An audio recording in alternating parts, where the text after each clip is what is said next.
Hey, Prime members! Have you heard? You can listen to your favorite podcasts ad-free? Good news! With Amazon Music, you have access to the largest catalog of ad-free top podcasts included with your Prime membership. To start listening, download the Amazon Music app for free or go to amazon.com/ad-free-podcast. That's amazon.com/ad-free-podcast to catch up on the latest episodes without the ads.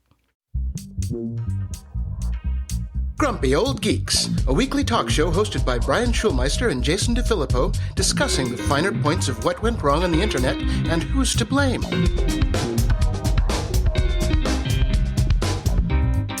Welcome to Grumpy Old Geeks. I'm Jason DeFilippo. And I'm Brian Schulmeister. Last show of the year, Jason.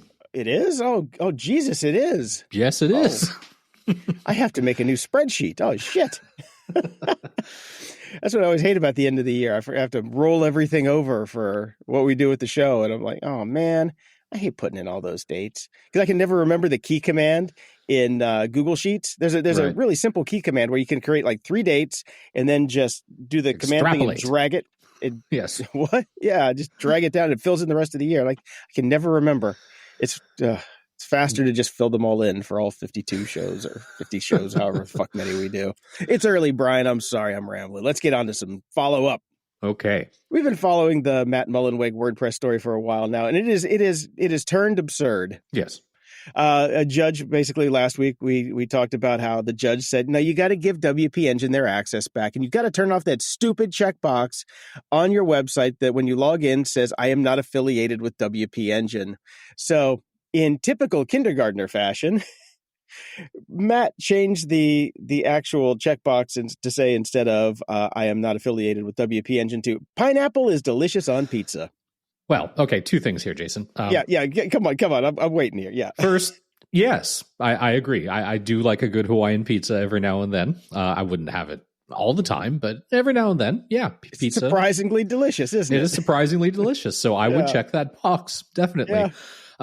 Second thing, okay, all right. WordPress, most popular hosting platform on the internet. I believe that I would be worried at this point if I were hosting my site with WordPress, because obviously something is going wrong with the people at the top here.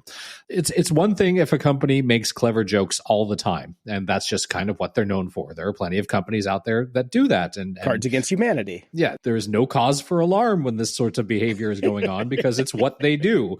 WordPress is not one of those companies, and now I would say this is a cause for alarm. Someone is off their meds. Yes, this is insane. This is not what somebody should be doing running a company of this stature. I love this. One of their people said, this is more suited to our kindergarten, and that there are meaningful feature requests that are often ignored, yet this change was implemented within hours. Well, of course it was implemented within hours. When the CEO of the main company says, do it, you do it, so you just do it. Yeah. Yeah, this is not a democracy. Oh, wait. Are we talking about the next story already? Or okay. Well, nothing is a democracy anymore, Brian. For the first time, the U.S. will have a president who fully embraces crypto, promising a national Bitcoin stockpile and stacking key agencies with crypto loyalty. The grifter in chief. Yes, that's the thing. I've been seeing so many posts this week about crypto, and that the grift is basically just going to happen in plain sight from now on. You're going to get screwed to your face instead of behind your back. This comes from an article by Molly White. I highly recommend going to check it out. It's called "Crypto Got What It Wanted in November's Election. Now what?" So it'll keep you up at night if you have, a 401k or a pension fund or any mainstream investment or anything that you're going to rely on your money that's in someone else's hands right now. What do you think, Brian? You actually, I actually don't care because I have no money, but you do. So maybe you're concerned. I'm staying the course with my investments. I invest into individual stocks for the most part. There is an index fund that I invest in, but there's only one, and I know that they have publicly promised that they will not invest in crypto. So my money will stay crypto free, which is the way I want it. I think investments will probably take a hit during this time period. But I don't think that they're going to go anywhere. It's going to be fine. But if I were you people out there listening to this, I would be very much checking to make sure that I'm not inadvertently putting my money into any of these funds that are going to go with crypto. Because look, we've been saying since day one, there is one use case for crypto. Crime. And it's crime. And this, of course, tracks with our president because he is a criminal. So, of course, he would not, he's into this. And Hawktua Girl has completely disappeared because of her foray into this stuff. All we do on this show is report on people running crypto enterprises going to jail. It's a fucking scam. And full stop. All of it. Bitcoin is too big to fail right now. That's the only thing that, if you're going to invest in anything, I guess that's the one. But there's no real use for this at all, except for crime. So great, we got a criminal for a president, so he's going to back a criminal financial system. Yeah, of course. Hey man, my Ethereum popped back up. So yeah, it's all going to go up. So for a while until it doesn't. Yeah, for a while being last night, it went down to almost 7%. So bummer. Yeah. I should have sold when I could. Oh, well. I was trying to get it out to PayPal because I guess you can do your ETH to PayPal now. So, but that original investment that I put in, I think it was $200-ish to buy the NFT for the show. And then it went down to like $80. Now it's back up to $250. So I might actually make a profit, but I'm pulling it out as soon as I remember to do so because yeah, I'm sure there's going to be a lot of crypto bros out there doing the shuffle right now. So it's musical chairs. Yeah. And you mentioned that this story came from Molly White. I can't recommend enough subscribing to her newsletter. I some days I don't read it just because it's always inevitably going to depress me. Exactly. But it's extremely good reporting. And if you want to keep an eye on what's going on, she's the one to read. I probably read 1 out of every 5 that she sends just because I can't bring myself to do it half the time. I know it angers me. It angers me so much. But I skim. Yeah. I skim. I support and I skim. Exactly. I feel like if I give her money to write the newsletter, then I really don't have to read it if I don't want to. I don't feel guilty that way. I replied to her I wrote to her once and I said, "Is there any way for me to donate with crypto?" And she never wrote back. I thought that was funny. Well, we also talked about the drones in New Jersey last week, Brian. Uh-huh. Yeah, this has come back to exactly what I thought it was going to be. And people are fucking dumb? Yeah, people are fucking dumb.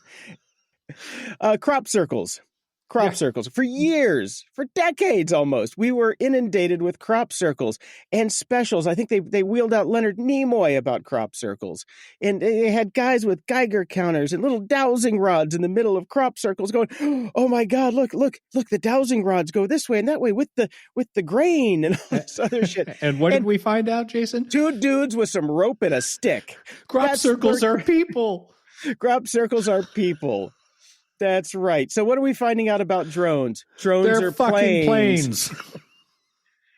And what I was saying last week, too, it's like, now, if I'm running a covert drone operation over the United States, would I put giant fucking blinking lights on my drones?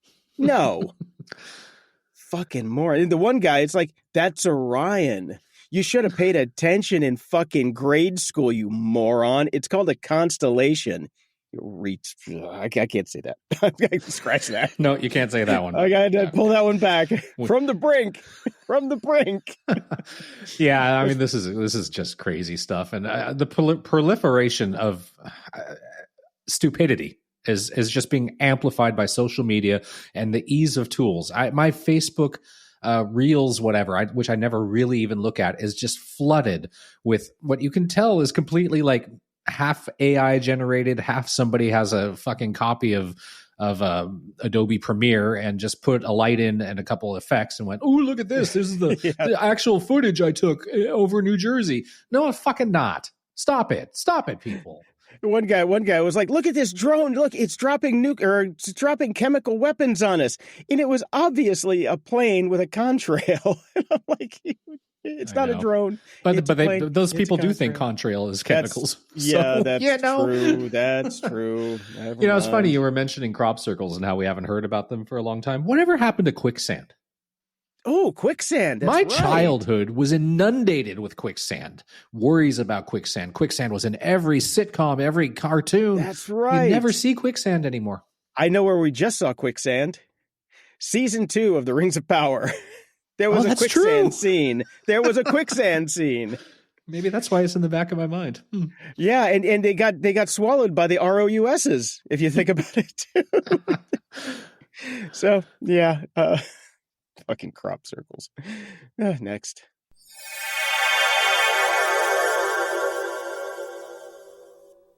This episode is brought to you by Mint Mobile. You know when you discover a new binge-worthy show or a song so good you play it on repeat and can't wait to share it with your friends? That's the same excitement you'll feel when you realize Mint Mobile offers premium wireless service for just $15 a month when you purchase a 3-month plan. It's an unbelievable deal and you don't want to keep it to yourself. Let's talk wireless prices. Seriously, $15 a month? Most of us are paying 2, 3, or even 4 times that. Why are you throwing money at overpriced plans when Mint Mobile gives you everything you need for just $15 a month?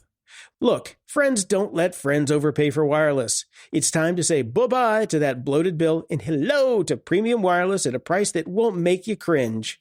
Mint Mobile is here to rescue you and your squad with plans starting at just $15 a month. And those aren't watered-down plans. Mint Mobile offers high-speed data and unlimited talk and text, all on the nation's largest 5G network. Plus, you can bring your own phone, keep your number, and transfer all your contacts. Switching couldn't be easier. Stop overpaying and start saving today. With Mint Mobile, you get 3 months of premium wireless for just $15 a month. Why wait? To get this new customer offer and your new 3-month premium wireless plan for just $15 a month, go to mintmobile.com/grumpy. That's mintmobile.com/grumpy. Cut your wireless bill to $15 a month at mintmobile.com/grumpy. $45 upfront payment required, equivalent to $15 a month. New customers on first 3-month plan only. Speed slower above 40 gigabytes on unlimited plan. Additional taxes, fees, and restrictions apply. See Mint Mobile for details. In the news...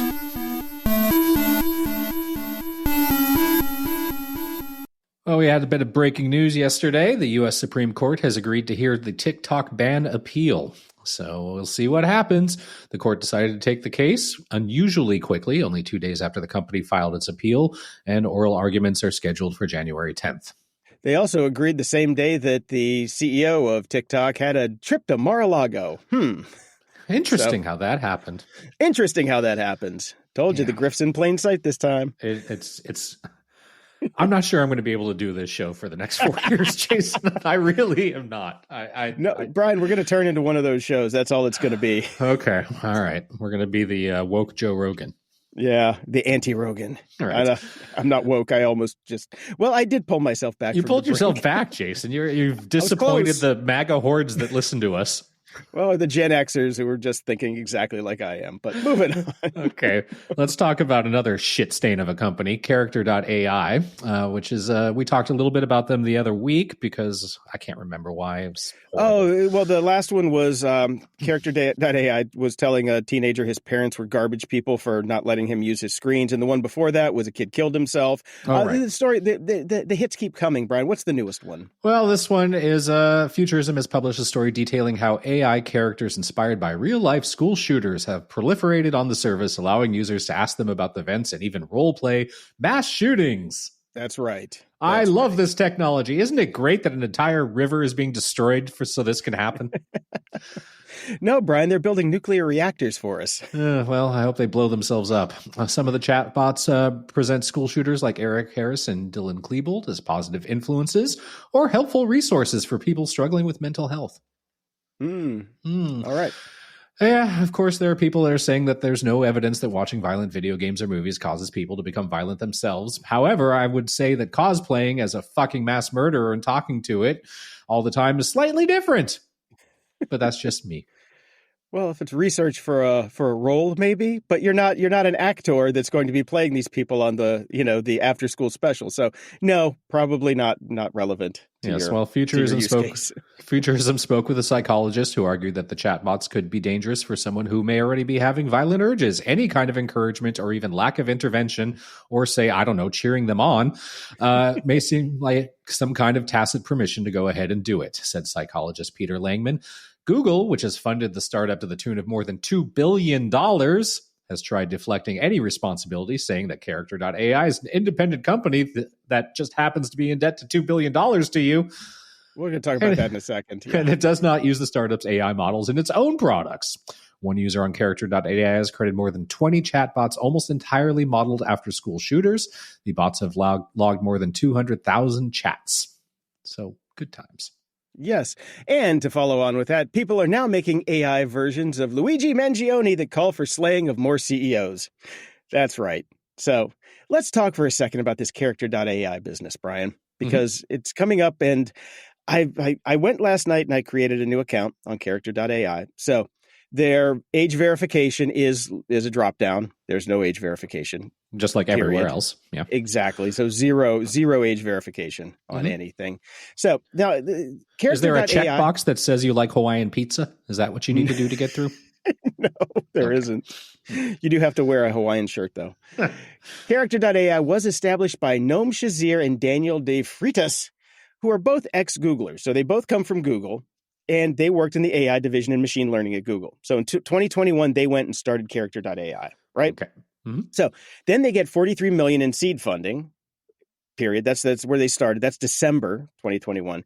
Okay. March 2023, they raised $150 million in a round led by, wait for it, our favorite people, Andreessen Horowitz.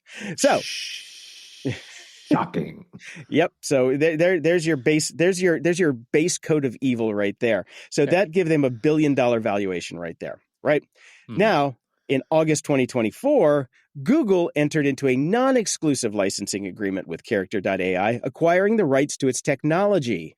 As part of the deal, founders Shazir and De Freitas, I don't want to say Frittatas, De Frittatas, they went back to Google, and they took this new guy, Dominic Perella, as the role of the interim CEO. So they basically took back their Googlers. So them saying that, it's they're their own company, blah, blah, blah. There's some bullshit going on there. There's way too much inbreeding going on. This is like a West Virginia soap opera at this point. So now they're starting to get the lawsuits from all the others. So back in August, though, they did lay off 5% of its workforce, which was from the marketing and recruiting departments as part of a strategic refocus towards developing personalized AI products, which is what we have today in our new dystopian hellscape of AI. Right. So just to bring you up to date on Character AI for those who didn't know, because I didn't know some of the ins and outs because the Google connection was what really got me kind of curious about it. Well, there you go. Yeah, Google saying that they are a whole separate company, we have nothing to do with it, is just utter bullshit. Stop lying to our face. That's like Alphabet just basically saying, "Oh no, we have nothing to do with half the things under our umbrella. That's not us." Yeah, they have a completely different office. Yeah, seriously. They're on the other side of the campus. They're over by the Denny's. They have different Wi-Fi, completely different. Same password. Yeah. I don't know how that happened. Weird. Speaking of Google and recent developments, Google has announced that its artificial intelligence technologies can now be utilized in high-risk areas, provided there is human oversight. This policy update allows customers to apply Google's AI solutions in sensitive sectors such as healthcare, finance, and legal services. Ensuring that human judgment remains integral to decision-making processes. Yeah. Which is kind of crazy considering my next story. Exclusive. Google's Gemini is forcing contractors to rate AI responses outside their expertise. Great. In a recent report, TechCrunch reveals that Google's AI initiative Gemini is compelling contractors to evaluate AI-generated responses beyond their areas of expertise. These contractors, often lacking the necessary subject matter knowledge, are tasked with assessing the accuracy and quality of AI outputs in specialized fields like healthcare, finance, and legal services. So say what you want, You know how we had I can't remember the name of the senator offhand right now that was trying to push a bill that said that we had to label social media. Yes. I think we need labels for all companies moving forward, letting us know whether they use AI internally or not, because I want to work with companies that do not use these AI things. And the real problem with this, again, is what you think, oh, what's the big deal?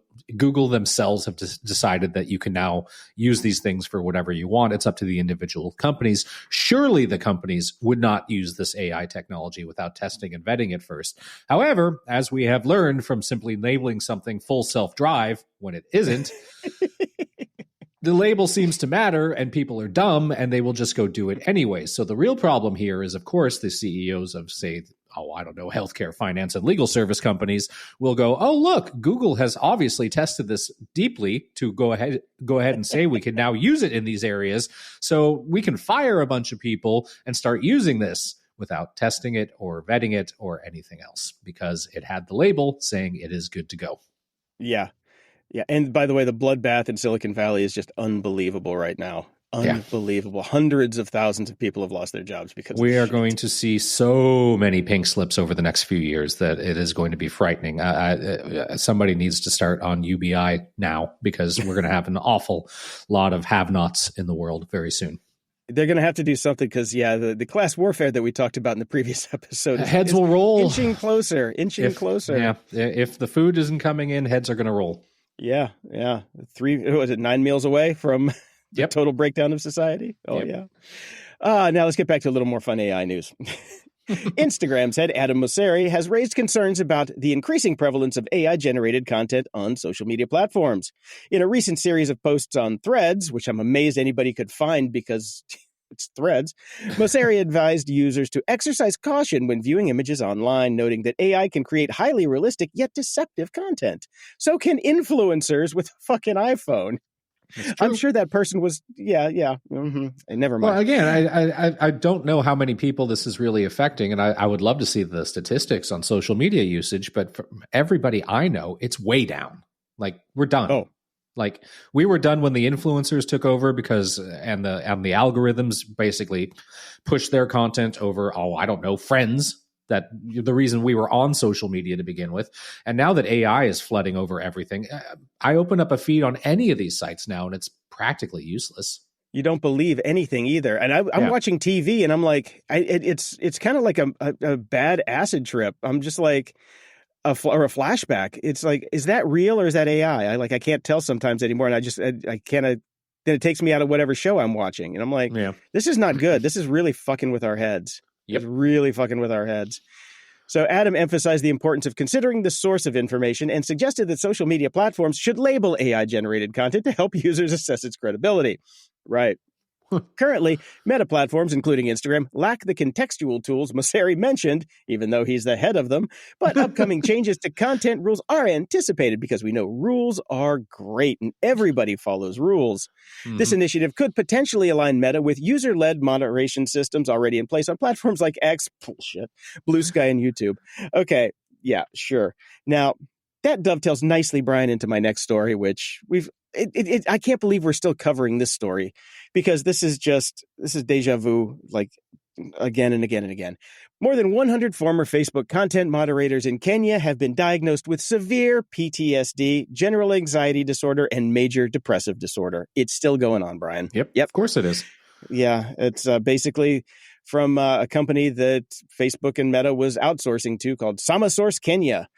The moderators were exposed to graphic content, including murders, suicides, and CSAM material, leading to symptoms such as fainting, vomiting, and severe psychological distress.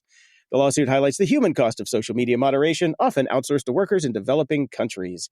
Yep. They get to see all of our garbage. Yep. This comes from the, are you fucking kidding me, files? Arizona's Department of Education has announced plans to implement an AI-driven curriculum across its public schools, eliminating the need for human teachers. Oh, boy.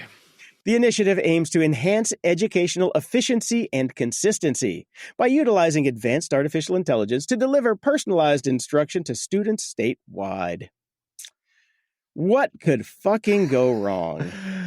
Well, as somebody posted this on our Discord, and as I responded, this is all part of the plan to keep an uneducated population that either won't vote at all or be easily swayed to vote against their own interests, because we already have an uneducated population, and we've seen how the elections have been going recently, and this is a fucking catastrophe if this happens. Like, it is game over time. Yeah, you guys are worried about TikTok and their moderation algorithm. Then this is going to put the TikTok, foot or finger on the scales to shame. All you have to do is just go tweak what the curriculum is on the back end, and then you're just basically indoctrinating an entire state worth of children to your will. Yeah. That's easy now. Now this just centralizes it. This takes out the pesky problem of the teachers who have free will. Yeah. Well, no, this is bad enough to begin with, but I don't know if you've looked into the person running the Department of Education under Trump, or who his proposed person is. It is, boy, oh boy, I would not be sending. I'm so glad I'm out of the country. I would not be sending my kid to a fucking school in the States under these people. Oh my God. And this is what I worry about, and this is what I was thinking about last night. AI is not going to be Terminator. It's not going to be Skynet. It's just destroying us little bit by little bit by little bit, by just taking away any sense of rationality in our thought. It's going to be WALL-E. That's what it's going to be. That's really our future. Is. It's not Terminator. It's WALL-E. It's WALL-E. And we joke about that for a decade now, that, we're moving towards WALL-E. Ha ha ha. Give me the goggles. Give me the shake. We've got Soylent milkshakes and Apple Vision Quests or whatever. And we're just going to sit in our lounge chairs and just get fat. Unless you follow the AI influencers who will teach you how to get six-pack ab in about 20 minutes. Yeah. It boggles the mind that somebody can let this actually go through, because it is really just, it's chipping away at the foundation of everything. And people don't see it yet. They don't understand it. We're really good at seeing the long-term effects on this show of what's going to happen. And granted, for people who have decent educations and have, more than 4 brain cells, AI it's an enhancer. It's a leveler upper, if you will. It gives you good starting points, and then you actually use your brain and your knowledge to enhance the things that it's outputting. And it can be a level upper. You see, I'm even forgetting my fucking words because I've been using it too much. But it's just chipping away at the fabric of what makes us fucking human, and it's driving me crazy. Yeah, it is. I was starting to delve into it a bit more, as I know you have, and I was kind of taking your lead on that. And I was using it for prompting and things like that. And I'm starting to pull back again. I'm just, you know what? I can think of this myself, and it may take a little bit longer, but it'll be better, and I'm working my brain. See, that's the thing. You learn, you have to remember that thinking is a muscle. Yep. You have to exercise it. You have to exercise it every day. There will be little thinking in Arizona schools next year. Yeah, no doubt. All right, a little more Meta news. Meta has been placed under enhanced supervision by the European Commission for failing to effectively address the spread of terrorist content on its platforms, because all of its moderators are in a psych ward right now on lithium. Yeah, all of its moderators, which has never been enough anyways. Yeah. Yeah, and how's that AI moderation going, guys, that we keep hearing about? Yeah. What happened to that? What happened to that? Oh, the AI is making the terrorist content now. That's right. Yeah, this action follows the implementation of the Digital Services Act, which mandates that large online platforms swiftly remove illegal content, including material related to terrorism. The Commission's decision comes after Meta was found to have inadequately managed such content, raising concerns about user safety and compliance with EU regulations. As a result, Meta is now required to report regularly to the Commission on its efforts to detect and eliminate terrorist content. It's going to report on its efforts, not its actual efficacy.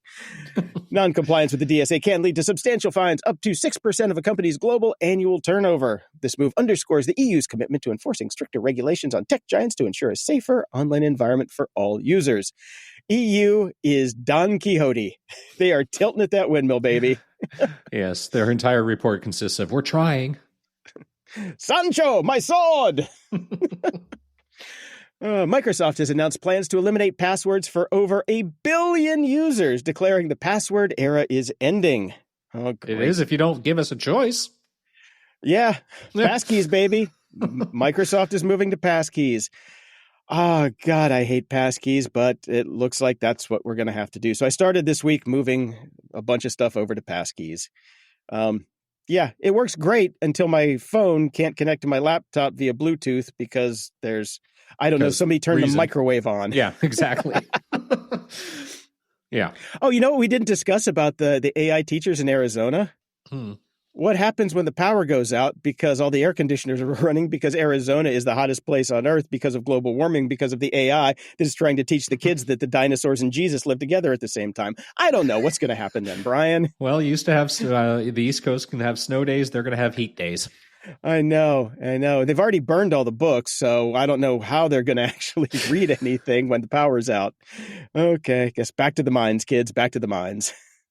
We really are turning into that show. We're having a fucking cheery Christmas show, aren't we? I don't know. I'm having fun, though. If this is why Joe Rogan does what he does, now I get it. I got to get stoned. Fuck being sober. God damn it.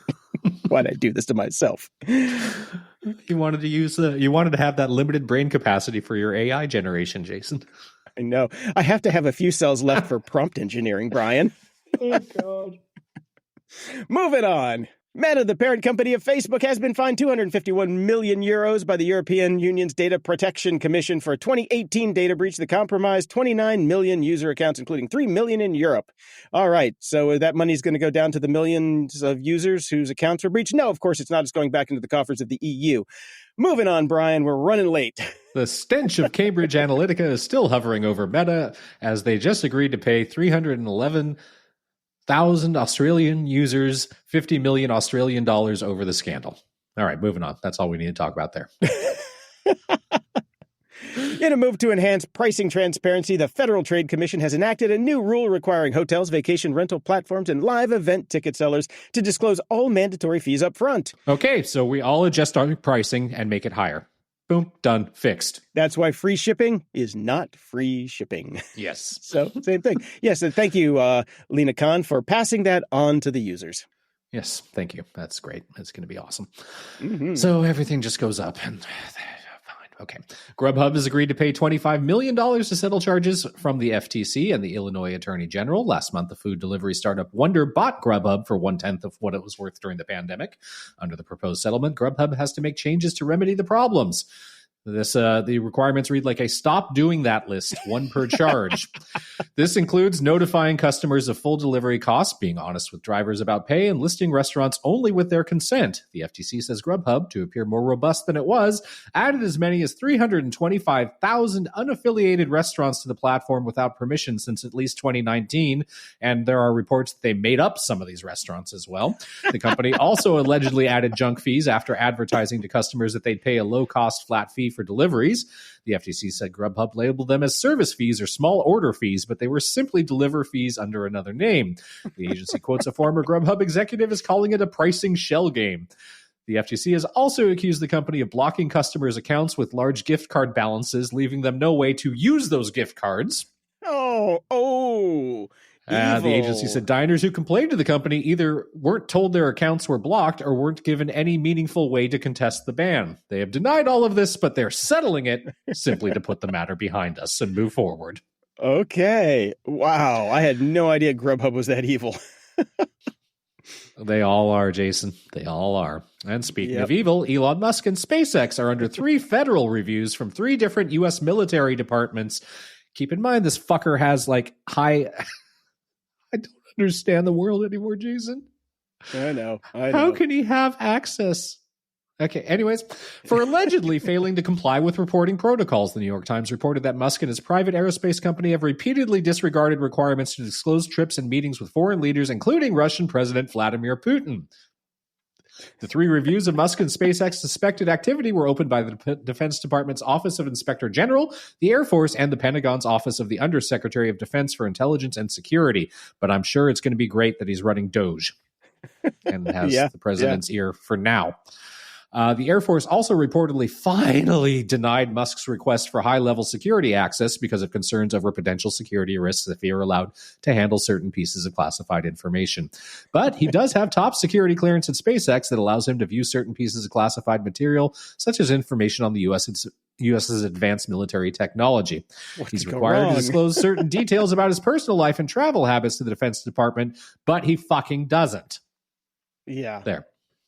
Dick. God. Oh, and unsurprisingly, employees who were concerned about the lax reactions to those vetting requirements failed to report the behavior out of fear of losing their jobs. Surprise! Surprise! What was it? Surprise! Surprise! Surprise! Well, in September, Amazon announced a mandatory return to office policy requiring employees to work on-site 5 days a week starting January 2nd, 2025. Mm-hmm. We covered this many times going, are you people fucking stupid? Well, it turns out they really are. Recent reports indicate that the company lacks sufficient office space to accommodate its workforce of over 350,000 employees. They forgot to count desks.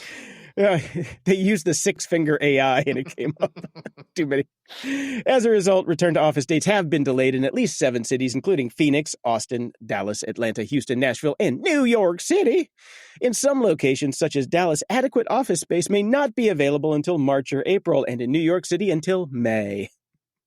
So the situation is pissing off employees, with many questioning the necessity and feasibility of the RTO mandate. I love this. Research suggests that strict RTO mandates can lead to increased employee turnover, particularly among senior and skilled workers who have more opportunities elsewhere. Yeah, that's what we've all been saying. Yeah, if they've got the juice and they don't want to go back to the office, they're going to take their juice and go somewhere else. Mm-hmm. So, yeah, good on you, Amazon. Good on you.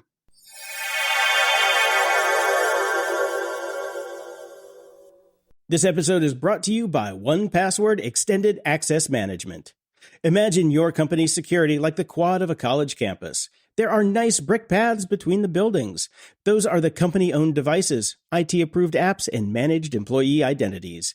And then there are the paths people actually use, the shortcuts worn through the grass that are the actual straightest line from point A to point B. Those are unmanaged devices, shadow IT apps, and non-employee identities like contractors. Most security tools only work on those happy brick paths, but a lot of security problems take place on the shortcuts. 1Password Extended Access Management is the first security solution that brings all these unmanaged devices, apps, and identities under your control. It ensures that every user credential is strong and protected, every device is known and healthy, and every app is visible. 1Password Extended Access Management solves the problems traditional IAM and MDM can't. It's security for the way we work today, and it's now generally available to companies with Okta and Microsoft Entra, and in beta for Google Workspace customers. Check it out at 1password.com/grumpyoldgeeks. That's 1password.com/grumpyoldgeeks. This episode is brought to you by Delete Me. You know, privacy is something we've always taken seriously on this show, which is why I've been using Delete Me for a while now. It's shocking how much personal information, like your home address, phone number, or email, can end up on data broker websites without your knowledge. These sites gather and sell your data, making it accessible to scammers and bad actors. That's why I decided to do more than protect just myself. This holiday season, I gave Delete Me subscriptions to my family and friends. I wanted to make sure their information stays private too. Knowing that Delete Me is out there, removing their details from hundreds of data broker sites gives me real peace of mind.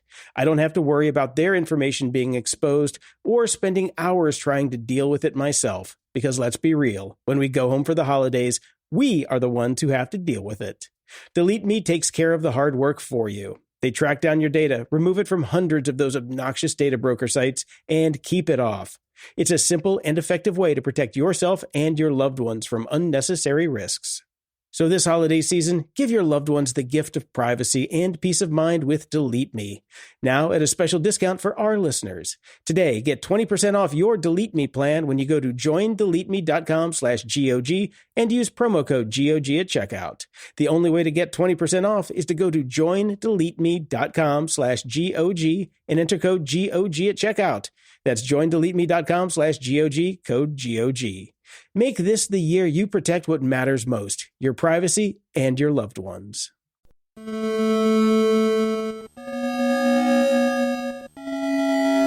Media Candy. Well, Jason, did you watch the unfortunate Star Trek Lower Decks finale last night? I didn't think it was, well, it's unfortunate that it's over, but I watched the finale. What I meant. Yeah, I loved it. I thought it was great. I would love 5 more seasons of the show. I'm so seriously. sad it's ended.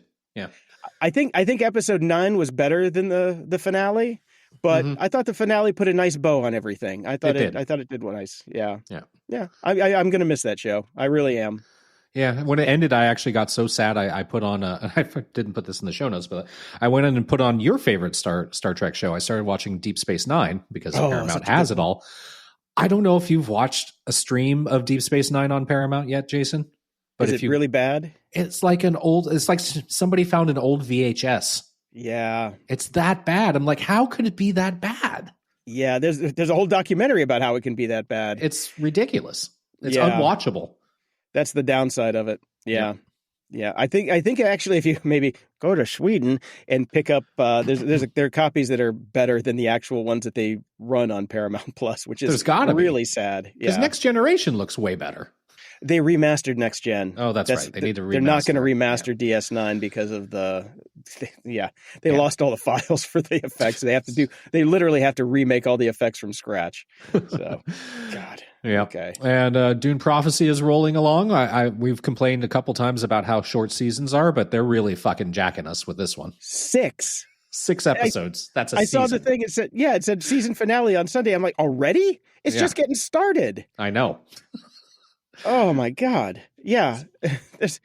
I like it. I'm actually into it, but now I'm pissed.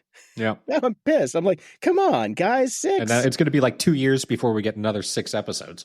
Yeah, because it's all CG and it's like 10% story, 90% beauty shots. Come on. I know. Oh well. I'll just fire up an old copy of Bryce and make landscapes and call it a day. I got a Quadra 650 you can borrow. We talked a little bit about the Super/Man documentary about Chris Reeves and whether we both wanted to watch it but didn't want to watch it. And I watched it, and the feeling remains that it was great, but it was so sad. Did you go read one of Molly White's newsletters after that? No, I wouldn't be here, Jason. I would have gone to character.ai and blown my head off. That's it. Oh, God. Oh, yeah. And speaking of Superman, the Superman teaser trailer, the new James Gunn movie, has dropped, and it actually looks pretty good. But, hashtag what's his face is my Superman. Christopher Reeve, the one you just talked about. See, AI is melting your brain. No, the other guy. I really liked him. He was great. The one who was also my Witcher and is no longer my Witcher either. Oh, that guy. Henry Cavill. Henry Cavill. He was a fantastic Superman, and I think they took it away from him too soon. Who was before Henry Cavill that only got the one Superman? I forget who that was. Brandon Routh or something like that? Brandon Routh, yeah. I loved his Superman. I really was pissed off when they cut him short. Yeah. That scene at the beginning where he saves the plane, I love that scene so much. But I thought that was a fantastic Superman. Here's the deal. I don't need any more Supermans. I know the story. I watched it 17 times. So, well, they're changing this one up a little bit. It's got Crypto the dog, which, has a different tone to it these days since the crypto, but I read a shitter tweet, whatever, on Blue Sky or Threads or Mastodon somewhere. You just lose where these things are, and they're like, "Did we really need another Superman?" No. And I'm like, okay, it was from somebody I trusted, so I'm like, I'm just going to skip it. I'll maybe take a look when it comes to Sweden and it's late at night and I need something to watch. But right, let me know how it goes. I will. Okay. Well, you'll still have Silo to watch for 2 more seasons. They have been Apple has renewed it for the third and fourth season, which will bring the story to a close, which is nice. I'm glad we're going to see the whole story out. So yeah, did you see the latest episode last night? Does it come? It comes out tonight, doesn't it? I thought it was a Friday night. It comes out last night.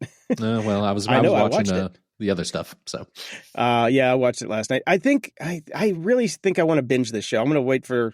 I don't know how many episodes we got left. Probably 1 at this with my luck. Yeah, I'm going to wait and just binge it because it's like I get really into it and then it's don't. I'm like, fuck. So I have a binge brain now. I would rather just be able to watch 2 or 3 in a row. Right. So, but it's still fucking awesome. It's beautiful. It's a great show. And they're really moving the story along very well. This last you're going to love this next episode. It's fun. I'm looking forward to it. Going to watch it tonight. Yep. Bad Monkey season 2 got renewed on Apple TV Plus, so I'm really looking forward to that. That, Brian, you should watch that if you want a pick me up. That is such a fun show. Like I said, I'm not a Vince Vaughn guy, and Vince Vaughn is awesome in this. I have a love-hate relationship with him, and it's generally I loved him about 20 years ago, and I hate him now. That seems to be the divide.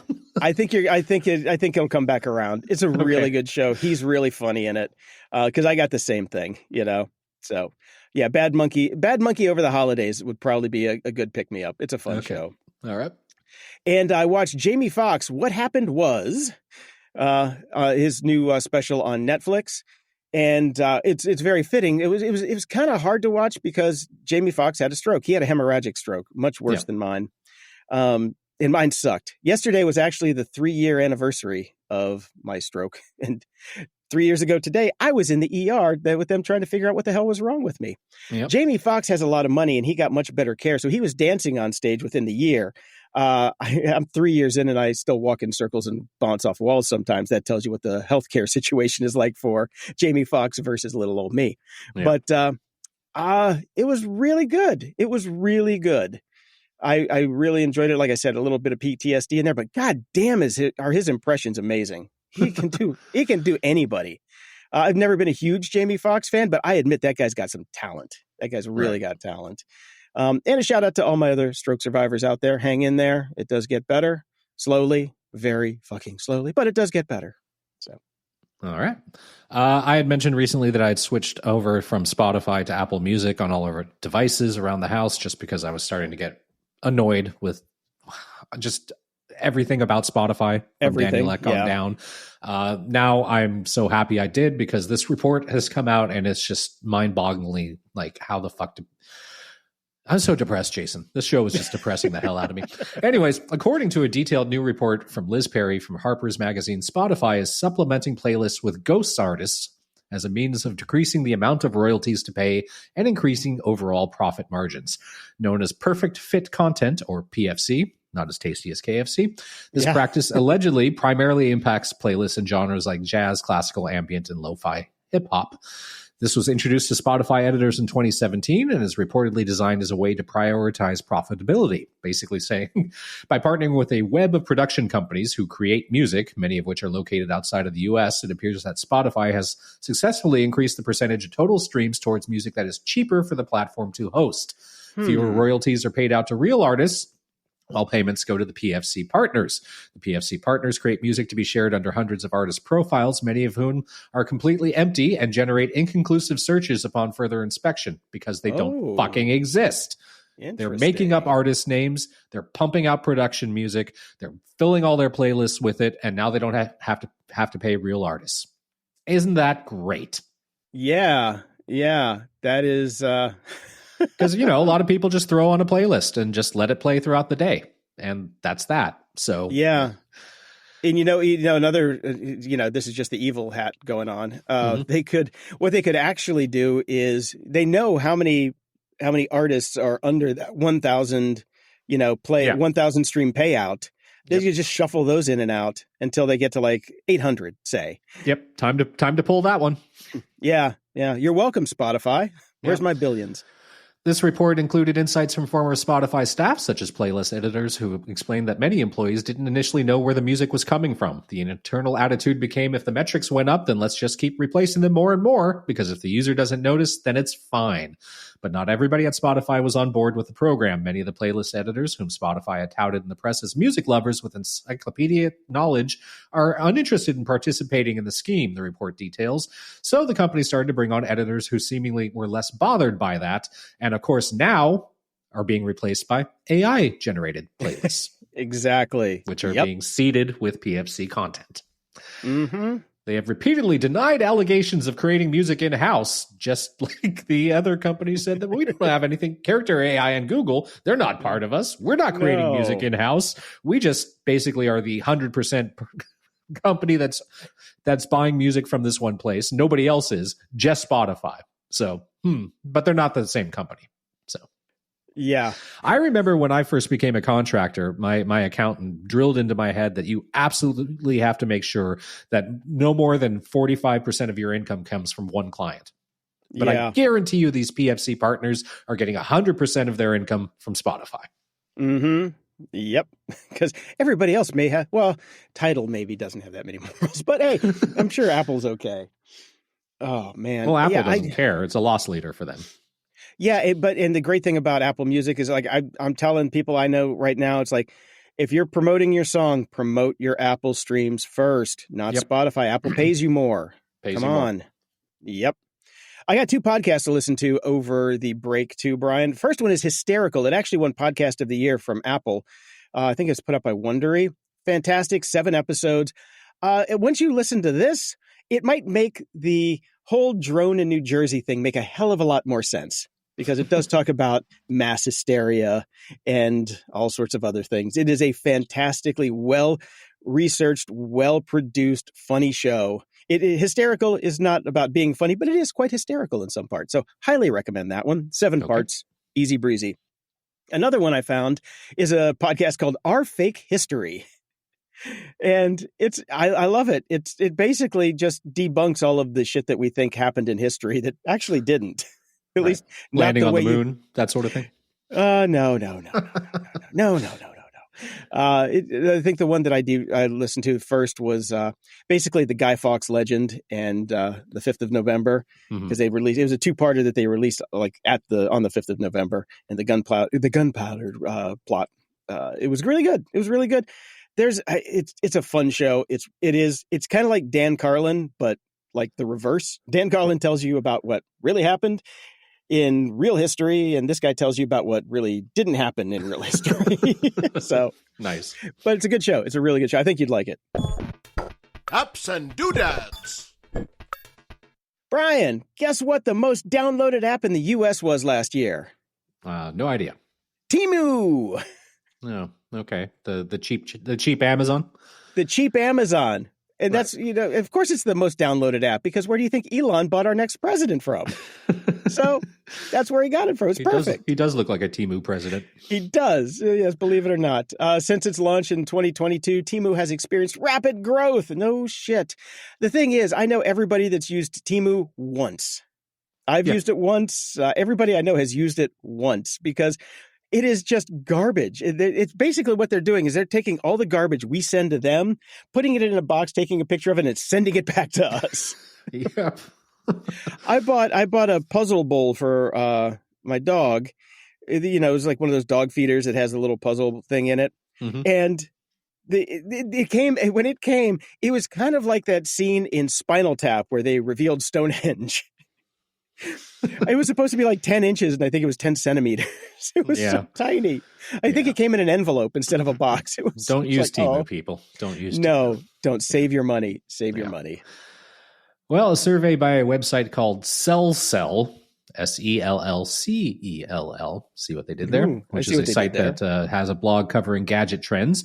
They did a survey, and they found that artificial intelligence is hardly a deciding factor when people choose whether to buy a new phone. Its respondents were over 2,000 smartphone users, over half owning an iPhone with an AI-supported model. The most popular AI features that people clamor for are the ones that help get jobs done faster, such as generative writing tools, notification summaries, and prioritize messages. The survey also included results from Samsung users who have been using Galaxy AI since it debuted on the Galaxy S2 and 4 at the beginning of the year. Samsung users love Circle to Search, which makes sense since it's the best thing that has happened to Android operating system in years, according to this article. They also use Photo Assist Galaxy AI-infused editing offered in the app. Around 90% of users on both platforms explicitly said hell no to paying for the privilege to use AI. And in general, the smartphone users surveyed remained unsatisfied by existing AI features. A whopping 73% of Apple Intelligence users would be okay without it, and a higher percentage of 87% of Galaxy AI users don't find it very valuable. That's rolled out for me recently on my iPhone, and I find it basically fucking useless. It's more than useless. Not only is it useless, it's poorly designed, the way they shoehorn all the stuff in. It's so un-Apple. Little pop-up text that doesn't have the same font, and it's just ugly. The only thing that I have liked at all about any of it is, and it's not really AI, is the way that they've revamped the mail, which you don't use. So they have categories in list view, and the categories, separate between spam and shopping and transactions and news updates and newsletters and all that sort of stuff, which is actually quite nice because it does a good job of it. And now I only get notified on my Apple Watch if it's actually a real email that from a real person rather than subscribed mailing list that I'm on or I bought something or whatever. So that is the one thing. Everything else sucks balls. See, I've had that in Spark for years now. Spark Mail does that for me. It categorizes things so I don't have to see newsletters or updates or calendar invitations, things like that. They don't pop up. But the Apple Intelligence part that summarizes the emails that come in does such a poor job between that and summarizing text messages. If you get more than one text message, it can cause heart attacks because it's like, wait, what? That person knows about that? Whoa, oh, Jesus, that's not supposed to go there. Oh, my God. Then you have to click through immediately and you're driving and then you almost run over some children unless you have fully self-driving and, then you're safe. You've already hit someone. You've already hit them so you don't have to worry about it. Yeah. Plausible deniability there.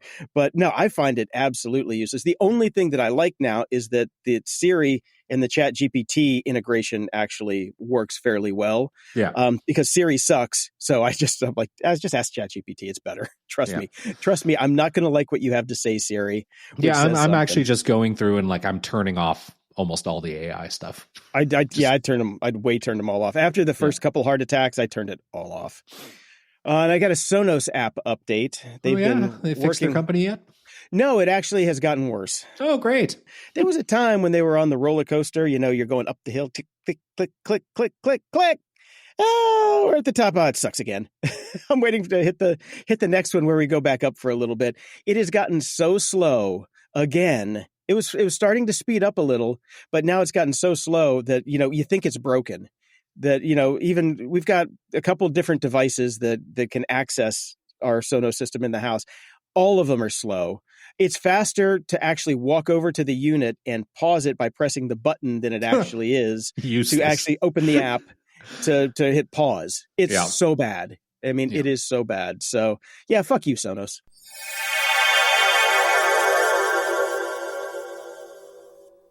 Hey, grumpy old geek fans. Today I've got something for you Apple users, the Mac Geek Gab podcast. This show is in its 17th year of providing tips, cool stuff found, and answers to your questions about anything and everything Apple. That's right, hosts Dave Hamilton and John F. Braun take time each week to actually provide tech support to as many listeners as possible while learning at least 5 new things themselves.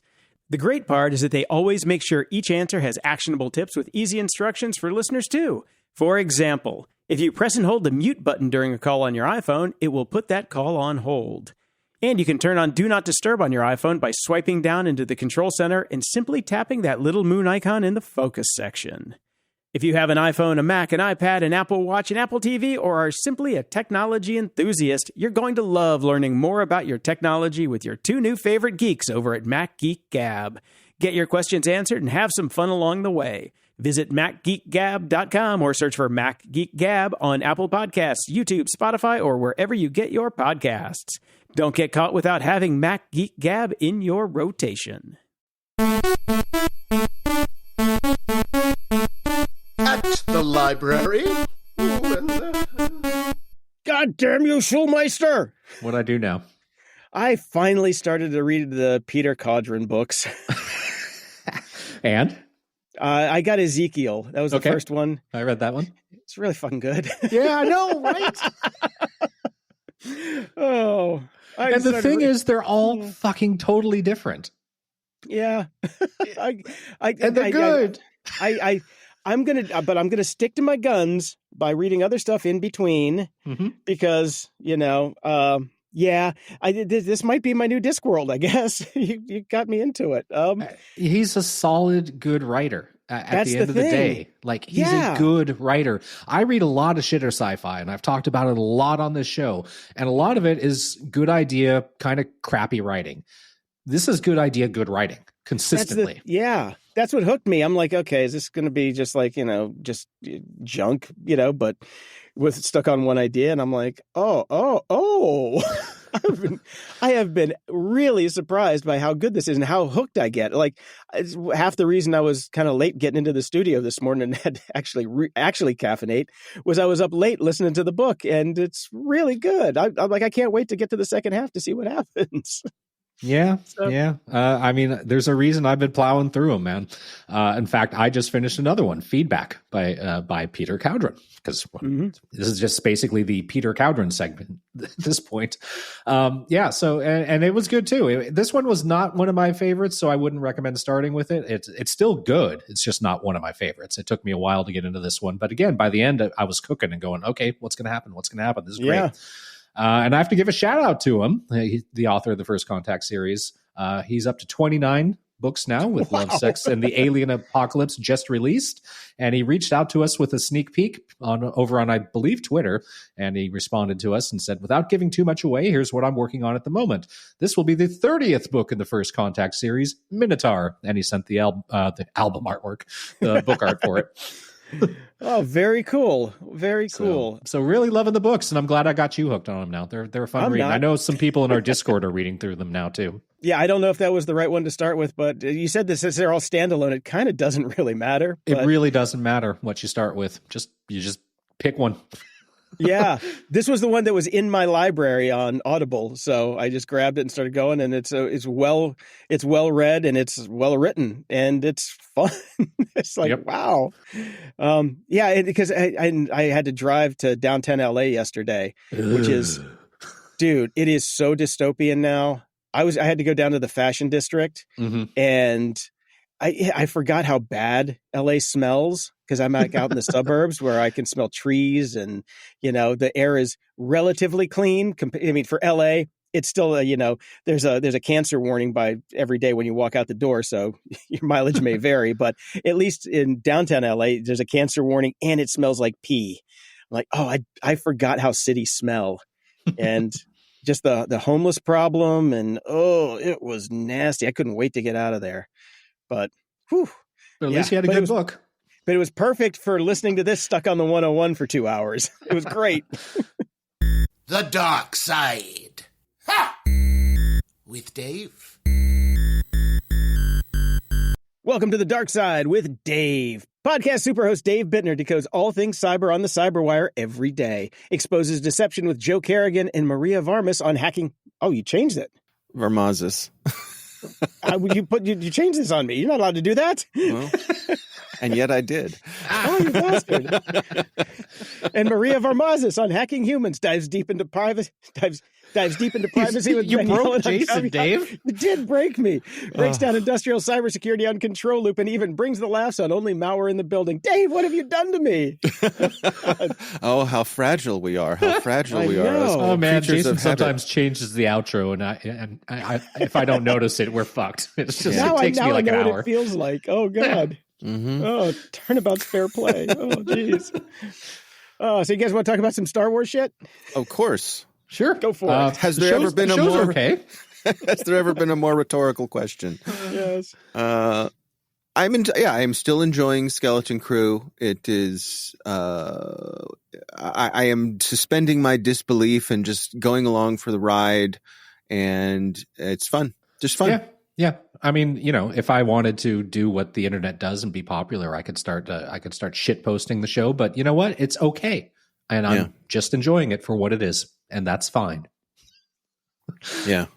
It makes me laugh out loud throughout in good ways. They're just in delight. There are delightful things that happen throughout the show, and that's enough. That's what I need in my life right now. I need happy Star Wars, delightful things with kids that push all sorts of 80s Steven Spielberg buttons and Star Wars buttons, and so it's a very nostalgic feeling show. Yes, definitely. Yeah, absolutely. Yeah, absolutely. I think my favorite character is the robot with the mouse living in the eyeball eye socket. He's great. He's really great. Yeah.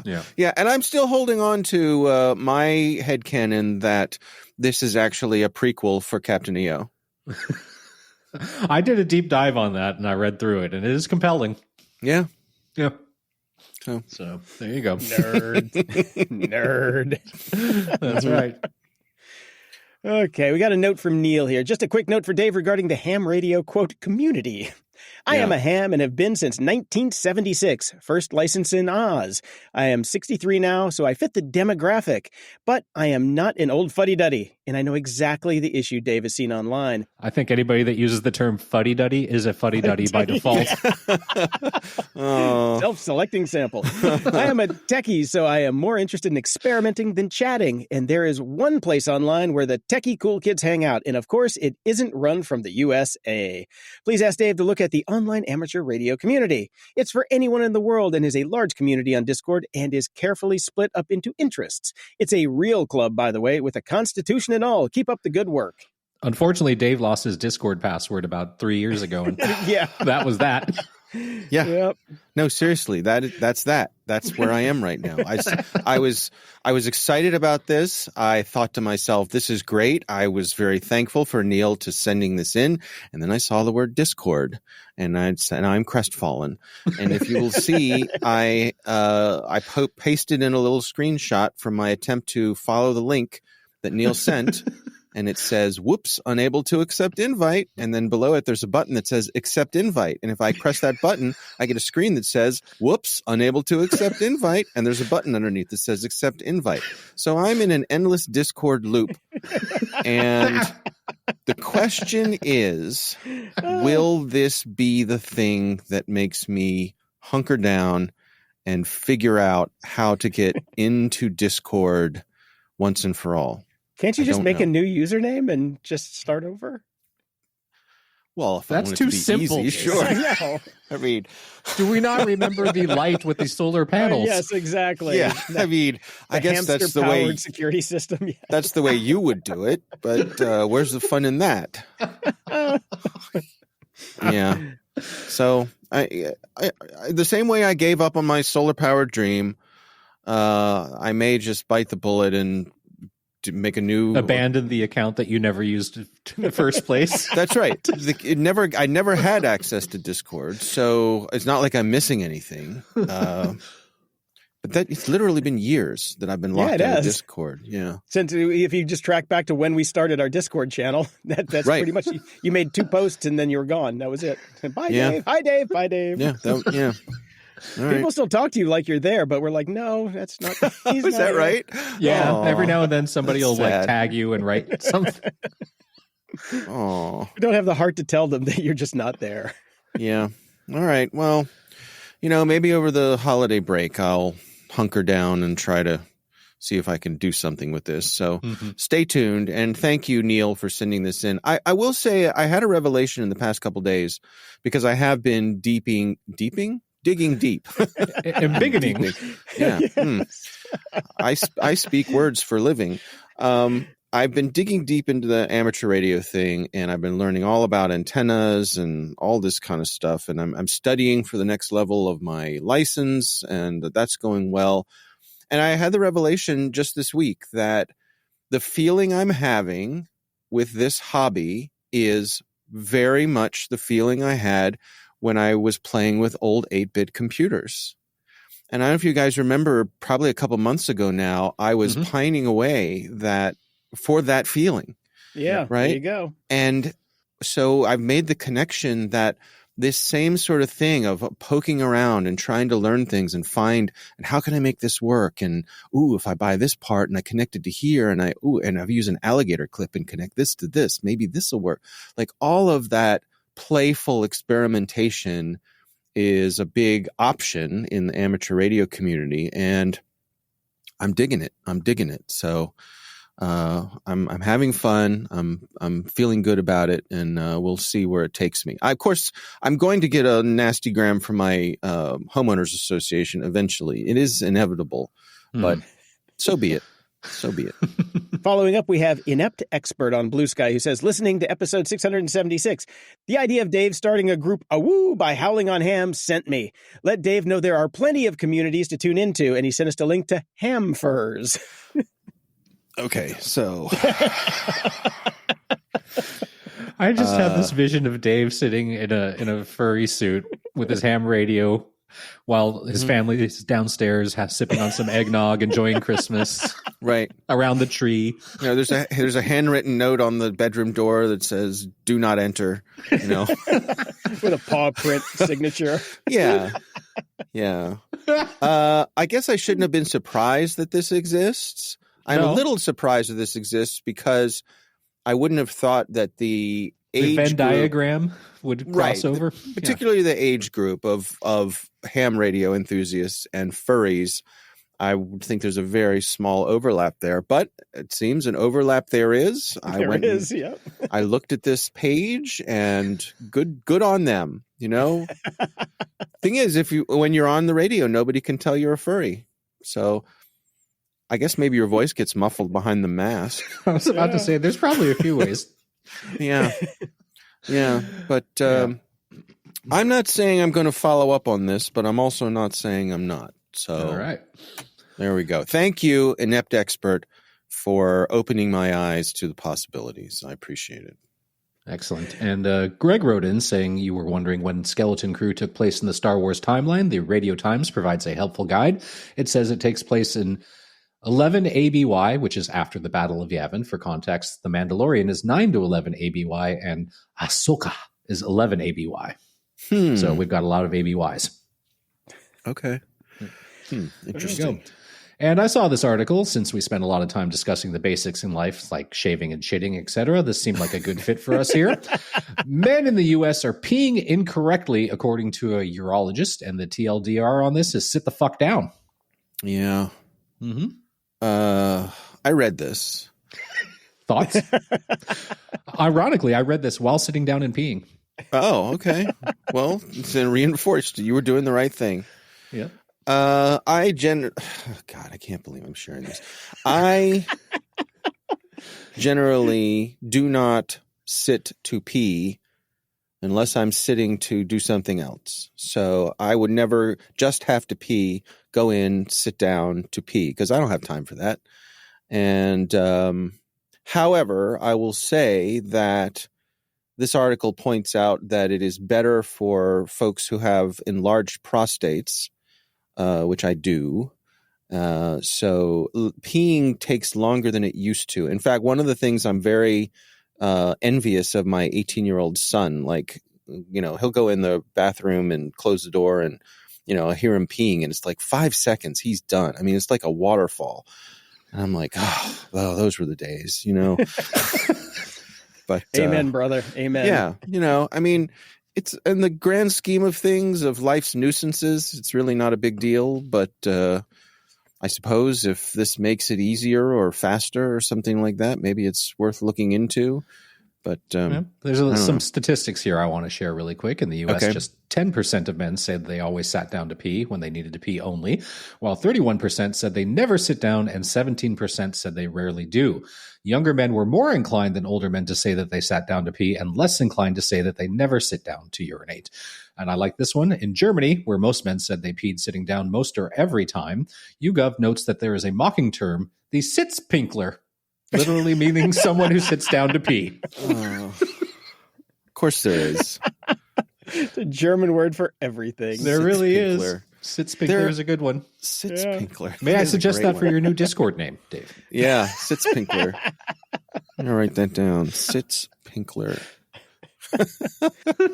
Welcome to the Sitzpinkler Podcast Network. I'm your host. That's us.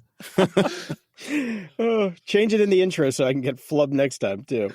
I went to school with a guy whose last name was Pinkler. So what does that mean? I don't know. Interesting family history going on there. Yeah. I don't know. All right. I love the artwork and the description. Don't be sad, businessman. You are peeing correctly. Just a guy sitting down on the toilet crying. Except that's what I'll be doing right after we finish the show. It's a bad Photoshop job, though, because if you look in the mirror, you can see his drawers. That's true. He sits pinkling right into his underwear. Yeah, no, that's why he's sad. He forgot to take his drawers off. Yeah.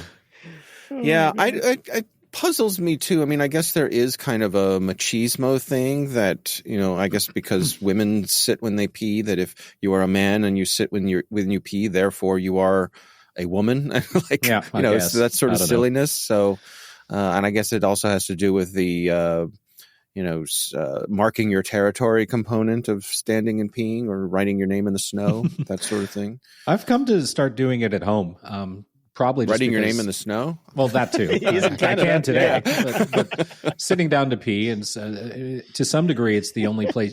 It's the only place in the house where I can be away from my family for a few seconds, and nobody's a little- asking yeah. anything. So Yeah. I'll take a little longer and just scroll and have a pee. But I wouldn't do. I don't do it outside of the house because I don't trust those bathrooms. I'll stand. Yeah, No. that's true. I think I am an Instapinkler because that's the only time I get to look at Instagram. Is I take a few extra seconds to sit down and That's funny. look at my gram. That's I another guess I good am a name. social media pinkler too. Yeah. That's really the only time I take a look at it. Mhm.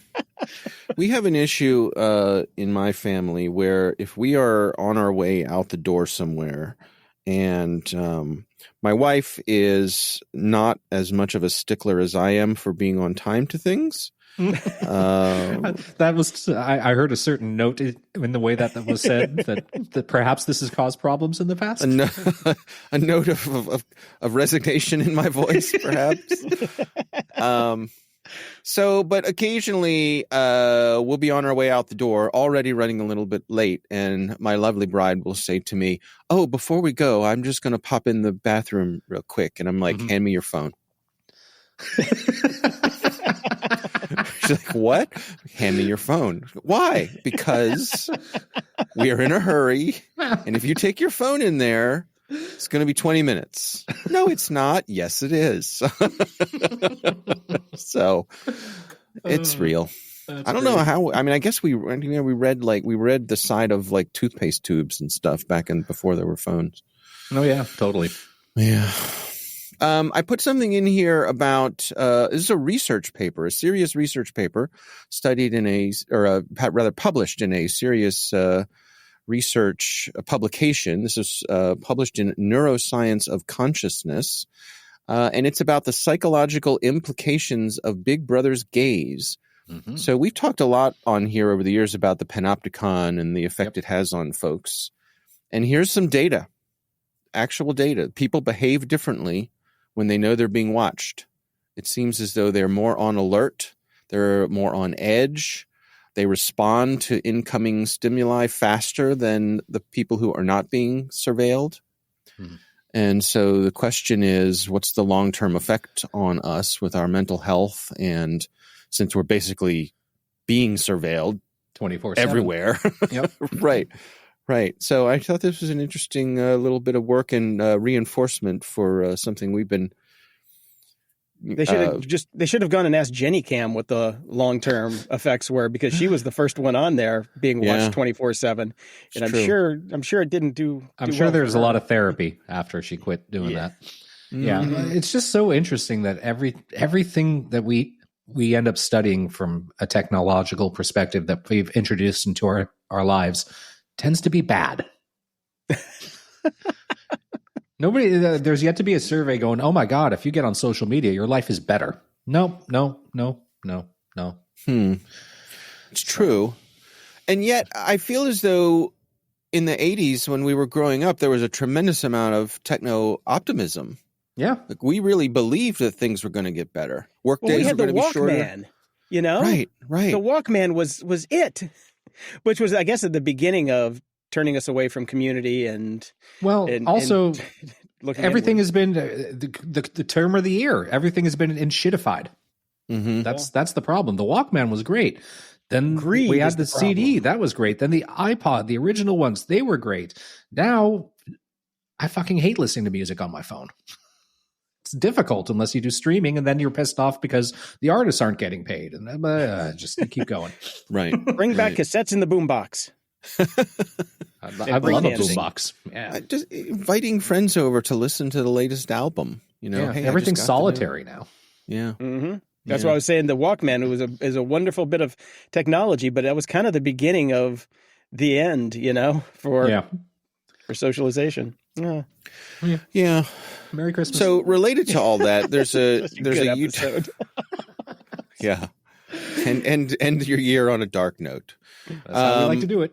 Yeah, there's a nice video that the New York Times put out. It's called "The Algorithm Has Been Hiding Something from You," and it goes along this same sort of trail here and tries to explain some of the things.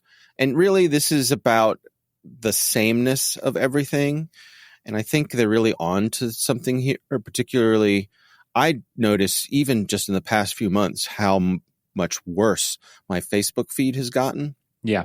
Despite any filtering I try to put on it or anything, I mean, it has just gotten relentlessly awful. Mm-hmm. My notifications are worthless now because they put ads in the notifications, Dave. Right. I don't know if they put ads in notifications. Yeah. Like, so when you do your little notification bar and you see that somebody liked one of your status, you'll also get a fucking ad. Right. Probably 1 out of 10 of my notifications are actually notifications anymore. Mm-hmm. The rest of them are just engagement bait. Just you might be interested in. Here's so-and-so posted. I don't care. Yeah. I don't care. So I feel as though they're just not. Well, they don't care anymore. They don't care about as if the degree to which they used to pretend to care about us, they've thrown all that out the window. Yeah. Right. Yes. Right. It's just maximizing for engagement and ad revenue and all that kind of stuff.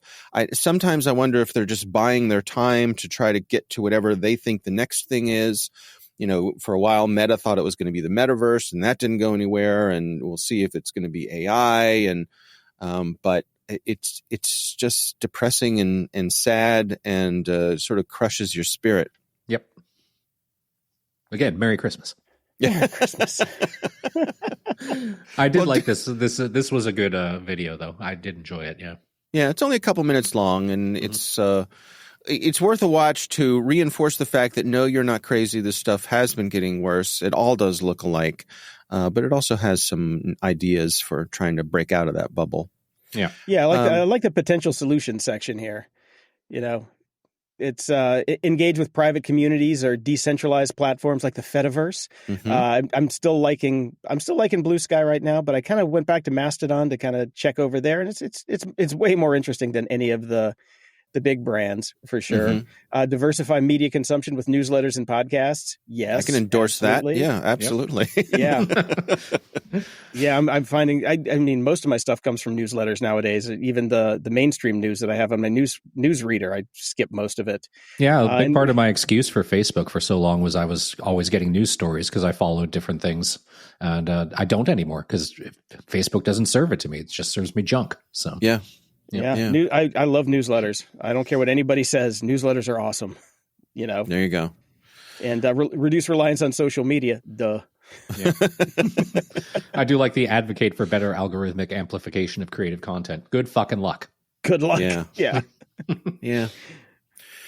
And finally, I put in here a clip. This was something that came along on my Facebook feed that was useful. So I will contradict myself, but.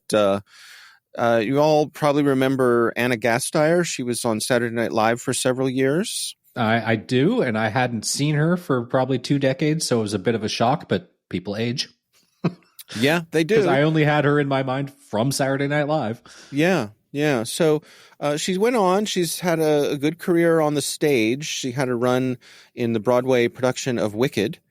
And so she posted a helpful little thing. I mostly put this in here for you, Jason. She listed a bunch of products that she and her Broadway companions use to help protect their voices. Ooh. And I actually purchased a few of them, or a couple of them. I have them here. One of them is a throat spray called Entertainer's Secret. Ooh, interesting. Yeah. It seems as though with this, and then the other one I bought, let me pull this over here. This is, oh, damn it. I just dumped them all over my desk. Yeah. This is Pine Brothers Sore Throat Drops. They're called Softish Throat Drops. I have some that are honey and some that are cherry. And it seems as though the active ingredient in both of these is glycerin. Yes, glycerin. That's it. Yeah.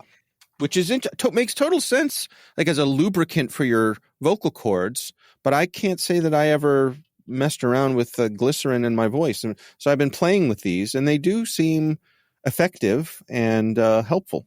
So, Yes, there's a couple that I also recommend. Biotin lozenges. They're sugar-free. They also have, that is the same ingredient. Just eat a slice of green apple before you start talking. That'll reduce your mouth noise because of the same effect. I use two products. One's called Lubricity, which is a dry mouth spray, and also another one that is a tincture called Voice 37, which I do about an hour before any speaking. Both of those are literally sitting here on my station in my. I just go in raw. You do. I don't give a shit. Let it. Kids can get some ASMR from me. Yeah. Got that old smoky voice. Just cigarettes and bourbon. That's how I make it. That's how I make it work. That's how they did it in the 50s. That's right. Yeah. Well, it's a fun little quick video. So it's over on Facebook. We'll have a link to that in the show notes. And I enjoyed it. So there you go. Cool. All right. Well, have a Merry Christmas, Dave. You too. And I will see you guys, I guess, in a couple of weeks here. I'm going to enjoy what we refer to as our long winter's nap here at Cyberwire. We shut down the week between Christmas and New Year's. And I'm going to try to catch up on some sleep. Woo! Awesome. I'm going to Disneyland. Oh, so jealous. Closing shout outs. Over at Patreon, welcome to new subscribers George and Klista, and Jonathan and Tom, who increased their monthly, so we appreciate it very much. Yes. And we got a nice note from Michael H. Strange Brew, awesome callback, JPD. Take off, eh? And from the Legacy Files, we would like to say thank you to Cliff, Kevin, Oliver, Michael, Wing, Sam, Brady, Brett, Ross, and CPT. Like GPT. Thank you all so much. Over at PayPal, we've got Arcadio, Nathaniel, Andrew, Tom, Sloan, Dimitri, who gave us $50, and Rain Philadelphia, which gave us $75. Woohoo! Thank you all so much. Over at the tip jar, we've got Sean and Imbibble. Imbibble? Embiggened. Yes. And over at the store, Chen bought some merch. Thank you. Woohoo! Thank you, Chen. Bought a couple of those Deport Elon shirts, which I think everybody should go buy right now. I need to go. I started pimping those on Instagram because right now they're relevant. They're relevant. Yes. I saw other people like posting shit about Deport Elon. I'm like, we were there first. Damn it. We were there first. Yeah, we're there first for a lot of things, Jason, and we get bupkis for it. That's true. That's true. And we have a new 5-star rating, Top Level Snark. Episode 677 had a sprinkle of special. You blast my internal monologue. Thank you. Well, thank you so much. Very much. And just a reminder to everybody over at Patreon, if you want to sign up for a measly $3 a month, you get the shows a little bit early, ad-free, and in high definition. And we have our new Golden Monkey tier if you want to give us $25 a month. But just as a reminder, you can put in any number in checkout that you want to donate a month. You don't have to stick to the packages if you don't want to. The perks remain the same, but our happiness level changes. So thank you very much to everybody who donated, no matter which way you decide to make our Christmases just a little bit better, because seriously, need it. Thank you. Thank you so and much. Speaking of happiness levels, this was a hell of a show, and I'm very depressed, and you probably are too if you've made it this far, so go listen to some nice Christmas music and cheer the fuck up. Until next time, I'm Brian Schulmeister. And I'm a happy Jason DeFilippo. This is cathartic for me. I love it. Thanks for listening to Grumpy Old Geeks. Get all the links and goodies from today's episode at GOG.show/678. Want to keep the grumpiness alive? Toss a few bucks our way at GOG.show/donate. Every penny helps keep the show on the air. Do you love the show? Well, share it. There's a share button in your podcast player. Use it to spread the grumpiness to friends, foes, and everyone in between. We'll love you forever. Swing by GOG.show to join our Discord and chat with us and other show fans. Got thoughts? Feedback? Cool links? Hit us up at GOG.show/contact. And hey, don't forget to leave a 5-star review at GOG.show/review, and we'll read it on the show.